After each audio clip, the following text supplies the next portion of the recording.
Hello friends, today we will talk about a miracle we saw before our eyes and did not realize. We will talk about a miracle we experience daily, but are unaware of and do not see.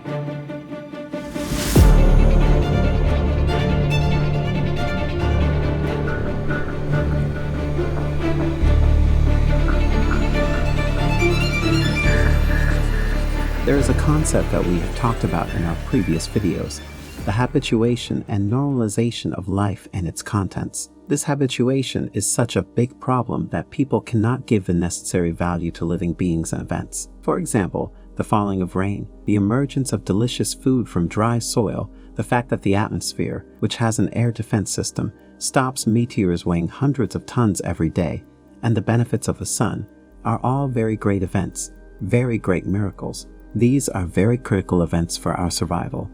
As we have witnessed these events since birth, they have become commonplace for us. They become normal. It begins to feel like it should be that way. However, to find ourselves, we must be able to recognize these events. Their ordinariness closes our eyes and minds like a big curtain. Since the day we were born, we have always picked the fruit of the tree, so it seems normal. In reality, it is very abnormal. It is something that will never happen. Let us take an example. If you give birth to a man at the age of 20, the 20-year-old will be born with his mind, ideas, intelligence, and thinking ability. You let that man observe a garden on a winter day. The trees in the garden are like skeletons.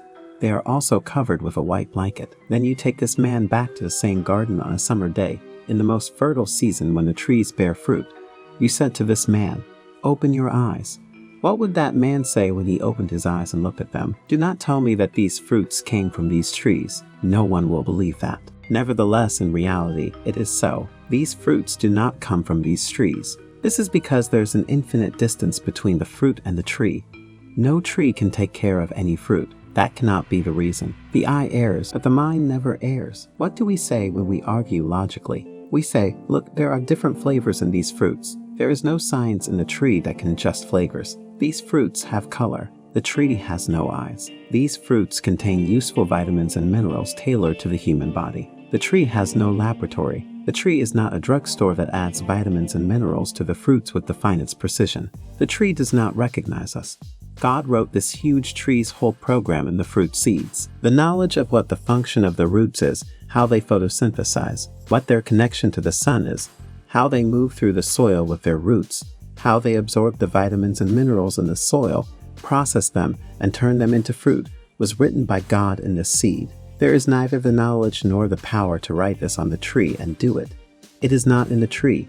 It is not in the soil. It is not in the water or the air. All the reasons are mindless, unconscious. However, the result of the meeting of mindless and unconscious causes has been made wise, conscious, perfect, knowing, seeing, and tasting. It is quite a wonderful miracle. However, since birth, we have always seen the fruit from the tree. We have seen the grain from the ground. We have seen the remedy from the medicine. We believe that. So what have we been saying? What will come from the tree? What will it be? Of course, the fruit will come out, not a car. It is much more normal to have a car. People can make cars, but not fruit. You see, this is the rule. Since it is not possible and acceptable for the unconscious to do conscious work and the foolish to do wise work successfully, it is obvious that behind the reasons, there is a conscious, knowing, infinitely powerful God who makes them work and manages all the atoms. So we began to believe the unbelievable things by getting used to them, that is, by becoming ordinary. In psychology, there is such a thing as operant conditioning. They keep ringing the bell and giving cheese to the mouse over and over again. They do that again and again and again. Now the mouse thinks cheese is a bell. The cheese came when the bell rang. But the cheese had nothing to do with the bell. Is not that also the case with us?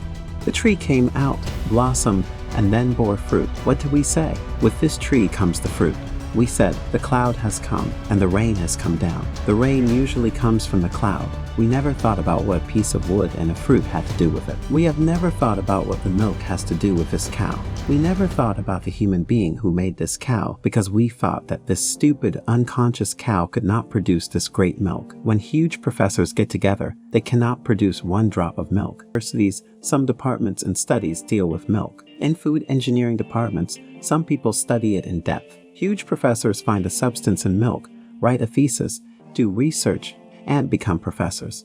If a cow makes this milk, what should the cow do? It is necessary to appoint a major professor of food technology. Is it not right? Does not the cow say, I produce the milk that you study and become its professor, but I am the one who makes it? We must think, friends. We must use our minds. Why are we here? What is our goal? These are the questions we must pursue. We are different from other beings. For example, a few men quickly take a sheep from a flock. If they take that sheep to a place it does not know, to a garden it does not know, and put the most beautiful grass in front of it, would that sheep ever think? Do the sheep inquire and think, who brought me here? What do you want from me? Where is this place? Where are you going to take me? Are you a butcher? Of course, the sheep do not think about it. What does it do? It immediately starts eating grass and fodder. It enjoys the food. Nevertheless, if they take you out of your bed at night and take you to a place you do not know if there is a feast in front of you if you open your eyes, would you sit down and start the feast? Or do you ask, where is this place? Who brought me here? What do you want from me? Where will you take me from here? Of course, you ask why you are here, who brought you here,